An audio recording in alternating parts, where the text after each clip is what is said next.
wanted to introduce my fellow panelists. I'll start with Dr. Pavel. Dr. Pavel is currently the CEO of Mount Sinai Respiratory Institute. He's been spearheading efforts on advancing drug and treatments of respiratory illnesses, including lung cancer. He specializes in lung cancer risk assessment and early diagnosis. He's also the founding chair of American Thoracic Society Assembly on thoracic oncology. More importantly, he still continues to dedicate his time to patient care, providing expert consultation on complex lung cancer cases. He also participates in clinical guideline development for biomarkers as well. I also wanted to introduce Dr. Omar Perez. He's currently the head of medical diagnostics at AstraZeneca. He's spent a significant amount of time in the industry with prior roles at GSK and Pfizer, designing, deploying, and leading high visibility oncology initiatives supporting global companion diagnostic developments. He also led the very first FDA-approved NGS product for multiple targeted therapies and helped establish the Center of Precision Medicine in Latin America. He's an author of 37 publications and 35 patients and co-founded Nodality, a diagnostic company that's focused on heme malignancies. I'm very excited to have an esteemed panel on this important topic. Let's take a seat. To get us started, I wanted to reflect on how far we've come in the space of risk assessment and diagnosis.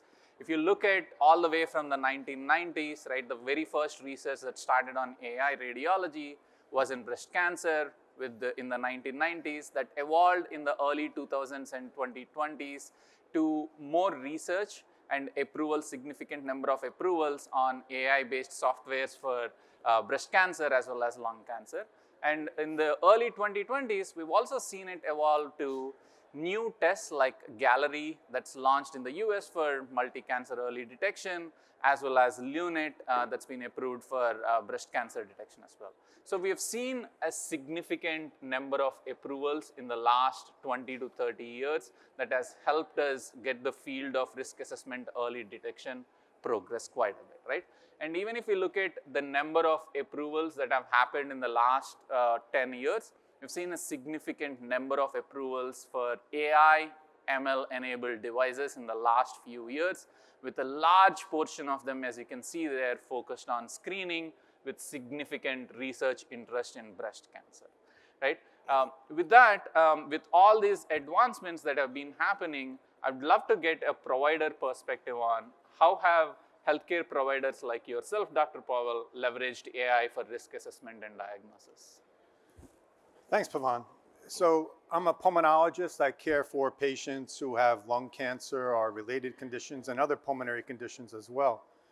And while we talk about the approvals already in lung cancer and we talk about the promise of AI, I'd say the impact of AI on lung cancer at this point in time has been relatively small. Much smaller than the impact on other conditions that we manage. At our hospital, Mount Sinai in New York, we routinely use algorithms that will screen every single CT scan that is done for a patient who may have a condition called a pulmonary embolism. That's a life-threatening condition where patients can present and have a blood clot in the artery that goes from the heart to the lungs, and if it's large and if it's untreated, it can be fatal. So timeliness is very important. So every single CT scan is read by an algorithm that we use at our hospital. It's a commercially available algorithm. And if the scan is read as positive, it will be flagged to the top of the queue for a radiologist. And as you can imagine, in a busy academic medical center, the radiologist has a very big queue of studies. And so then if this triaging can enable the earlier diagnosis, and we see that, that can have an impact on patient care. Same thing for stroke. For lung cancer itself, there are CAD algorithms and CAD diagnostic algorithms, but I have to say that they really don't show the kind of impact that you can imagine that provides added value to what you can get from a well-trained chest radiologist. That doesn't mean that there's not promise for these technologies. It doesn't mean that they cannot level the playing field to centers that don't have the same quality of chest radiologists. But I would say right now that there needs to be more work done to show the added value of some of these algorithms before they're going to have an impact on care. And the need for the impact is real. Well, lung cancer itself is the leading cause of cancer death in the United States and in the world. And half the cases are detected when they're metastatic. So there is a huge opportunity to do better to detect these cancers earlier. Yeah, thank you. Thanks for sharing that. Sure. I also would love to get your perspective, Dr. Omar Perez, especially looking at it from the industry. How do you see the promise from an industry perspective of AI in risk assessment and diagnosis? Yeah, thank you, Pavan. So I would have to agree that earlier diagnosis and identification allows for the maximum patient opportunity possible, whether that's a trial, whether that's curative intent by surgery, or other treatment modalities. So at AstraZeneca, we have an ambition to eliminate cancer as a cause of death. And as we advance our pipeline from the late stage metastatic to more the adjuvant setting, and particularly in the neoadjuvant setting, the importance of patient identification and triaging becomes even more important, because we know in that setting, there's actually curative intent and opportunities to maximize patient life. So AI is a powerful tool, and we view it as an additional complementary to the toolbox that both radiologists and oncologists have. And right now, with the advancements that are happening, and we've heard some great discussions early on, there's a number of algorithms that are being developed to increase radiology workflow, efficiency, perhaps help with the annotation of unstructured data so that an oncologist can actually make an informed decision. All of that is very promising. I think one of the challenges that we're strongly interested in, particularly in the US, because we have a very fragmented health system, is this practical implementation aspect of it. This has to be beneficial for the patient. And just as Charles has identified that a number of algorithms are being developed, all of which are, have a number of studies behind them, we need to ensure that they're generalizable and applicable across different health systems, and also can represent the variety of heterogeneity we have in the US population. And so we look at this as a promising start. We, as an organization, have invested in a number of pilots, a number of consortiums to help advance the science, but to be able to identify, can these tools be scalable?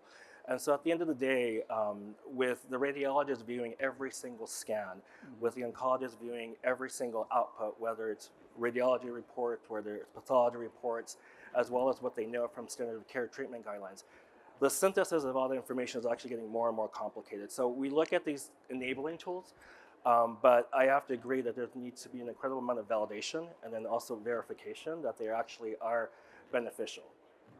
Are there any initiatives that you are currently working on that you're able to share with the audience here about that AstraZeneca is pioneering on? Sure, yeah, I can highlight a couple of them.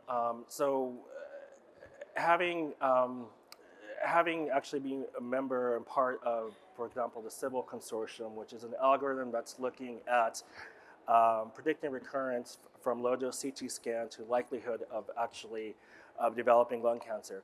This is an algorithm that was developed by researchers at MIT and Mass General based off of pivotal data that came from the National Lung Screening Trial data back in 2000. And what they've done is develop a very nice algorithm that has a likelihood of predicting recurrence or identification of persons with lung cancer. We're looking to expand that. We're looking to actually evaluate and verify that the algorithm is actually useful in patient populations beyond the original one addressed. Another example that we have ongoing in Europe is looking at advanced AI algorithms to predict pulmonary nodule malignancy. A lot of radiologists have shared that nodule characterization by features can be challenging. It's not always straightforward. And so we're looking at different tools that can help add a complement to whether or not that nodule needs to go get biopsied or whether an additional imaging component needs to be added. There's a couple of these examples that we're deploying. Right now, we're actually very excited to see the outputs of these. Yeah, sounds like there is a lot of implementation that's happening at certain health systems. But coming to your own health system, what are some challenges that that your health system or your practice has encountered in implementing some of these? Well, the challenge is ubiquitous every time we talk about these technologies. The challenge is the radiologists are already working at the top of their capabilities. And so any new algorithm that will require them to spend more time on a study it's a no-go. And so It requires the algorithms to be able to make the radiologist to be as productive or more productive, and then to provide value added to what they can do without the algorithm. But if I could just back up and pivot to a point that Omar brought up. So to me, well-trained pulmonologists and radiologists can do a very good job at discriminating a benign nodule from a malignant nodule, and we have, I think, well-developed and validated guidance on how to manage them. So again, I see there's opportunity in that space, but more opportunity in the other space that Omar referred to, and that has to do with risk assessment. So right now, if we turn back to lung cancer for a moment, right now we know that screening with a low-dose CT scan can increase the early detection of lung cancer and save lives. And right now, that screening test is approved for individuals based on age and smoking history. Those are the criteria that are used to identify risk. They work well because they resulted in those trials that had a mortality benefit. But about half of lung cancers are detected in people who don't fit into those criterion by age or by smoking history. Many are young, many come from Asia, many are female. And so there has to be effort to try and identify those individuals who are at risk. You can't target all of them because then you lose the risk-benefit ratio of screening. So then what can you do? You can take advantage of developments such as Omar spoke about, where you can look at a chest CT scan and abstract elements from that scan that can predict the incidence of lung cancer in 3 or 5 years. And that sounds really cool, and it is, but that's already been demonstrated in other diseases. And osteoporosis and femur fractures can be detected looking at x-rays that were done several years in advance. So there's something about the architecture in a normal chest CT scan or a normal bone x-ray that can show the impact of ongoing inflammatory changes or ongoing changes in the immune system that can predict the incidence of disease. Same opportunity exists in lung cancer right now. It's going to be aided as we learn more about the biology and the science of cancer. The paradigms are changing all the time. Right now, it's becoming more recognized that cancer-associated mutations are very common. Mm-hmm. And the reason more individuals don't have cancer is because the immune system can identify and kill those tumor cells. But now we also know that over time, the immune system function deteriorates, and so immune surveillance goes down. And as we get exposed to sources of inflammation, indoor, outdoor air pollution, then that will rev up inflammatory pathways like IL-1 beta, which has been studied well, and can promote those cells that were previously silenced to then develop into cancer. So likely it's going to be a multimodal type of approach to assess risk. Imaging, blood inflammatory profiles, immune status, and then we can maybe do a better job at identifying those at risk and reduce deaths from diseases like lung cancer. That's a great point you bring up about risk assessment, how that's an important part of it. Has risk assessment been done at your practice, and how have other practitioners started using it? So there's some ongoing studies that are honing in on populations that might not be otherwise covered by the regulations that approve CT screening for lung cancer. At our center, there's always been a high interest in recruiting individuals in the research setting for screening who may be at risk. Younger females, especially those with a family history. Some actually were flight attendants, were enrolled in these programs. At our partner institutions, our collaborators, our competitors, if you will, across the town in New York, there's a really interesting study recruiting Asian females for lung cancer screening, again, for research targeting that population. So these efforts are underway. They're in the research mode right now, but I think we're going to learn a lot from them that will change how we do this in the future. Yeah. Perez, anything else? Yeah, no, I would highly agree. The risk factors to identify should you be screened right now are a little bit antiquated. The evidence generation required to update the U.S. Preventive Task Force screening guidelines, which is the main body by which most primary care physicians follow, needs to be updated. But the challenge is that it takes anywhere between 10 to 15, 20 years of data to get them updated. So in the healthcare system, and having been part of a number of targeted kinase inhibitor development and approvals in non-small cell lung cancer across ALK, EGFR, ROS, KRAS, and others, there are populations that do not fit this smoker criteria, past smoker, that have a higher prevalence of lung cancer. The very specific example that Charles brought up, the female Asian non-smoker, we've known this in the past 12 years on the drug development side. We are now actually, AZ, funding some studies to further expand on that evidence to hopefully generate data that can be considered for guideline considerations. Those risk criteria that can identify a patient, whether or not you should be screened, definitely are now lacking behind in the US. In the US, I don't know if folks know, if you look nationwide, only about 4% of the eligible patient population that could be at high risk for lung cancer is actually screened. And in some states, it's even lower. And you don't need fancy new technology. It's low-dose CT scan that's been proven over and over again. But the implementation and usage of this is still highly underutilized. And a lot of this because the risk factors have not yet been identified, so people aren't being flagged as easily for screening for lung cancer as they are for colonoscopies or mammograms or other things. So we're still way behind in the lung cancer area, but we are hoping at least through evidence generation efforts and supporting these studies, are there additional risk factors to consider that will get those data out there to help a physician identify who should be screened or not by with currently low available cost technologies that are highly reimbursed. Yeah. Yes, so that adherence issue with regards to the eligible population who's screened, that's a killer. It's terrible. And it's been improving slowly over time, and maybe it just takes time for a new technology to be adopted and to be used. But in the meantime, several institutions like ours take advantage of opportunities to leverage the Epic platform. And so there's a decision support system implemented in our Epic system that will identify people who are thought to be at high risk, abstracting the known risk factors, and then putting that information in front of the clinician, who then is provided a really easy opportunity to make an order to refer that patient for screening. So that's an application, if you will, of these advanced technologies that can address this low adherence problem, which is very significant and impactful. Yeah. So you started talking about some of the potential solutions, right? Like using evidence generation as a way to have the physicians get comfortable with this practice. Are there other solutions that you think will enable more health systems to use this in practice? I understand Mount Sinai has started some of this, but are there other solutions that others should take up? Well, we have a very active clinical decision support program at Mount Sinai right now.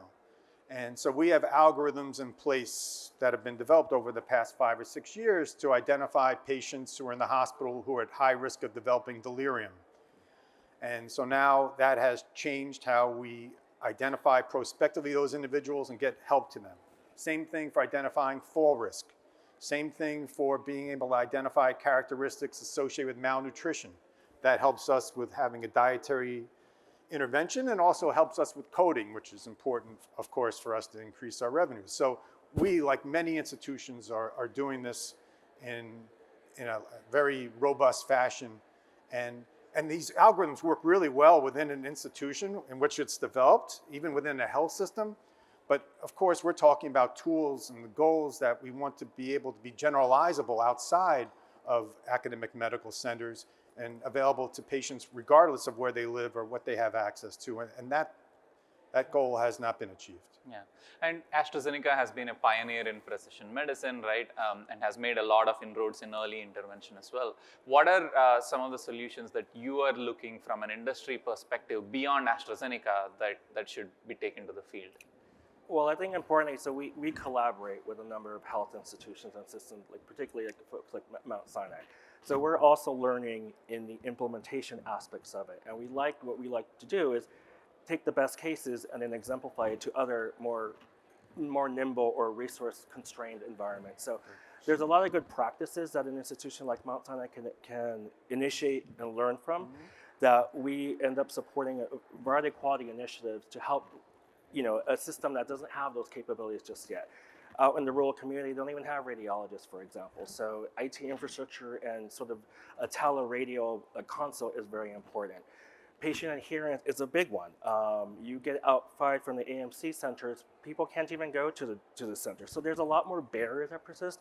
But I think what we like to do is work specifically with the health system, understand what solutions have worked to overcome their barriers, and then see, are those best cases, and then take to another health system. And so we've learned a lot from this implementation. That's why when I originally opened up with, the health system they use is very fragmented. Yeah. You go to a community oncology practice or a large IDN, the patient journey experience there is very different than you go to an AMC. So understanding those nuances and what may be a barrier for Mount Sinai may not be a barrier for, Texas Oncology, for example, but helping understand those details and then coming up with a solution that can help implement those things. Those are things that we're very actively doing in the US. Yeah, learn from one system and implement and customize it in another system. That makes a ton of sense. In the last 5 minutes we have, I do want to open up the forum to see if there are any questions from the audience for the panelists here. Good. Yes.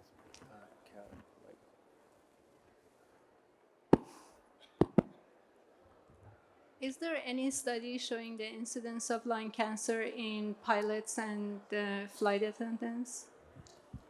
So the study I was referring to was sponsored by a agency called FAMRI, the Flight Attendants Medical Research Institute. And so they sponsored efforts to screen flight attendants, and those studies have been recently completed. They have not reported out yet. And so I hope that data becomes available soon. But certainly, many of those flight attendants were working on planes in the days you can smoke on an airplane. And so those people had more smoke exposure than those who did not. And so almost certainly they're at higher risk than other individuals in other occupations at the same age and the same gender. So it seemed like a really plausible and reasonable population to focus on. And I think more of those efforts are underway right now, and we talked about some of those.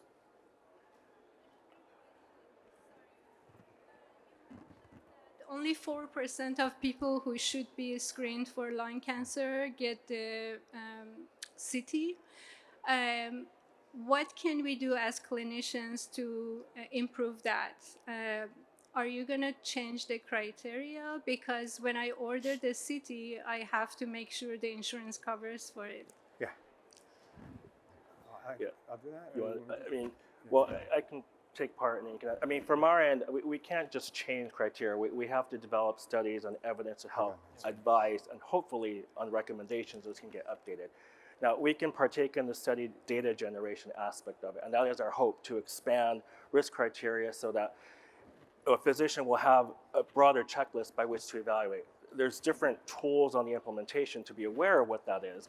But there is an incredible level of awareness and education at the patient level as well. A lot of people associate lung cancer with smoking. We have enough data today out there in the literature that says that's not necessarily the case. Important, yes, but not always the case. So there is still quite a bit to do. But from our end, all we can do is generate the evidence, and we hopefully that the bodies that evaluate the totality of evidence will update the recommendations. So I'll just add a little bit, because I agree with everything Omar said. Initially, the criterion were such that individuals between the ages of 55 and 74 who had 30-pack years of smoking should be screened for lung cancer.